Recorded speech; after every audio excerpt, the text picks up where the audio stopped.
Hello, friends. I am so thrilled you are here. Today, we're visiting a cheerful little town where big ideas take shape, and every mistake becomes a stepping stone. In this story, we meet Ellie, a girl who loves robots, fears failure, and is about to discover something extraordinary. That learning doesn't mean getting it right the first time. This is the Learning Bridge. Once upon a sunny morning in the cheerful town of Maplevale, there lived a girl named Ellie. Ellie was 12 years old, full of imagination, and loved to draw robots with rocket shoes and antenna hats. But there was something Ellie didn't love at all: failing. You see, Ellie liked things neat, predictable, perfect. She always colored inside the lines and erased every wobbly letter. She wanted to get it right, the first time, every time. But as you might guess, life doesn't always work that way. One bright Tuesday, Ellie's teacher, Mr. Bello, made a big announcement. "This week," he said, "we're building bridges. Engineering Day is coming up. Your bridges must hold 10 stuffed animals." The class gasped in delight. Clipboards flew open. Hands shot up. Ellie's stomach did a small nervous flip. Then came the partner pairings. Ellie was teamed with Milo. Milo, who once tried to invent a bubble-powered skateboard and glued his shoes shut. Milo, who liked to guess and giggle and make messes. Ellie was not thrilled.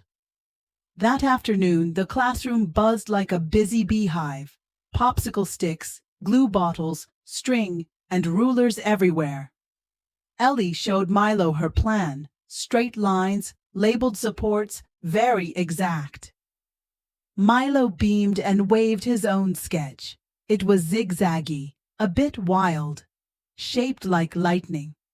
"Let's use mine," he grinned. Ellie blinked. "I think we should stick with mine," she said carefully. "It's tested and strong. We need to make sure it doesn't fall." Milo shrugged. "Okay, but I still think wobbly can be wonderful." They got to work. Glue, cut, tape, stack. Ellie double-checked every edge. Milo painted a tiny rainbow on the side. The day of the challenge arrived. The school gym was transformed into a bridge testing lab. There were long tables, signs, clipboards, and lines of fuzzy toy animals waiting for their turn. Ellie's heart pounded like a marching drum. One by one, bridges were tested. Some leaned, some wobbled, some snapped in two. Cheers, groans, giggles. Then, Ellie and Milo's turn. Ellie held her breath. One animal, 2, 3, 4, 5. The bridge trembled. 6. A small crack. 7. Another wobble. Then came the 8th. Crunch. The bridge broke. The animals rolled. The silence that followed felt louder than any crowd. Ellie stared at the broken sticks. Her cheeks flushed. Her eyes stung. "We failed," she whispered. Milo looked down, then back at Ellie. "We didn't fail," he said gently. "The bridge did. That's different." Ellie didn't answer. Her chest felt tight, her throat dry. That evening, Ellie sat on the swing in her backyard, watching the sky turn gold. She hated failing. It felt like a knot in her belly. Milo walked over, holding a small bag of jelly beans. "Want to build another one?" he asked. "Just for fun?" Ellie looked up. "Okay," she said. They turned Ellie's garage into a tiny bridge lab. String lights above, snacks on the side, blueprints all around. They laughed, they argued, they spilled glue, they tried Milo's zigzags and Ellie's arches. They failed and tried again. Sometimes the bridge snapped, sometimes it sagged, but every time they learned something. They began to see that failing was really just part of figuring things out. It's like falling in a video game, Ellie said.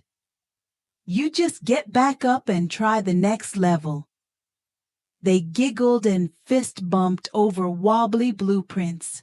The next day after school, when no one was around, they quietly tiptoed back into the gym. No crowd, no clipboards, just them and the bridge. They placed one stuffed animal on it, then another, 6, 7, 8, 9, 10. The bridge held. Ellie's smile lit up the whole room. They danced in a circle and shared the last jelly bean like it was a gold medal. Back at school the next day, Ellie made a new poster and taped it above the class whiteboard. In big colorful letters, it read, "Fail equals first attempt in learning." And from that day on, Ellie still cared about getting things right. But she no longer froze when things went wrong. She saw mistakes as stepping stones. She saw falling as part of flying. And most of all, she learned that the best bridges are sometimes the wobbliest ones of all.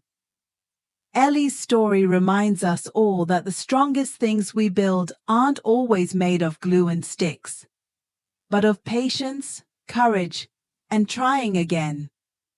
So go ahead. Sketch it, test it, break it, and build it again. That's how we learn. If you loved Ellie's journey, don't forget to like, share, and subscribe for more stories that celebrate curiosity, creativity, and courage. See you next time.